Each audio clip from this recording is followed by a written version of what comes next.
Rahotannin Maka ya bayyana cewa shugaban kungiyar kwallon kafa ta Real Madrid Florentino Pérez baya jin daɗin zaɓin 'yan wasan da Alvar Arbeloa ke yi a kungiyar.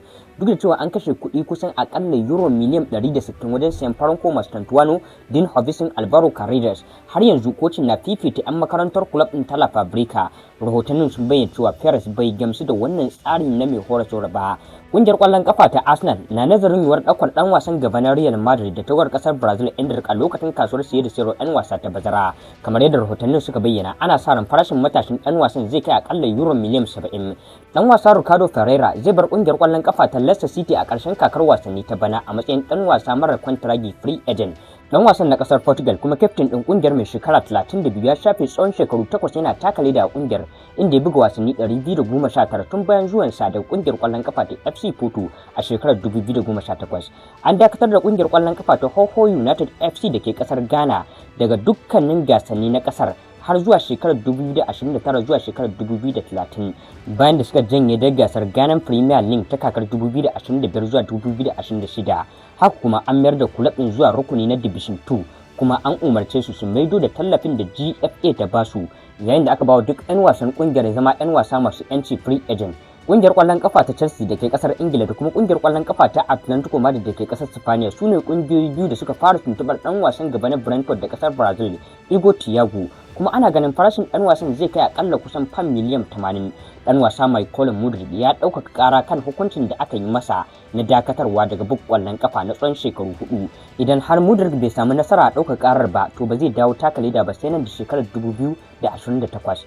Ƙungiyar kwallon kafa ta Liverpool na matukar sha'awar ɗaukar ɗan wasan Sporting CP Francisco Trincao mai shekara 26, wanda ake sa ran farashinsa zai kai akalla euro miliyan 60. A wani bangaren kuma dan wasan tsakiya na kungiyar kwallon kafa ta Arsenal Martin Ødegaard na iya barin kungiyar a wannan bazarar saboda rashin kyakkyawan kokari da yake nuna a tsakiyar fili. Kungiyar kwallon kafa ta Aston Villa na cikin kungiyoyin da ke nuna sha'awar daukar dan wasan domin ya ci gaba da kasancewa a gasar Premier, yayin da wasu kungiyoyi a Serie A ma suke sa ido kan dan wasan na kasar Norway. Kungiyar kwallon kafa ta Chelsea ta bayyana karara a fili cewa ba ta da niyyar sayar da dan wasan gabanta na kasar Brazil João Pedro, duk da cewa kungiyar kwallon kafa ta FC Barcelona na nuna sha'awar ta kan matashin dan wasan. Domin hana kungiyar kwallon kafa ta Real Madrid daukar dan wasa Victor Osimhen, kungiyar kwallon kafa ta Galatasaray na neman akalla kusan euro miliyan 150 kan dan wasan gaban na Nigeria. Kungiyar kwallon kafa ta Arsenal, Liverpool, FC Barcelona da Juventus su ma na sa ido kan tauraron dan wasan na nashar Africa.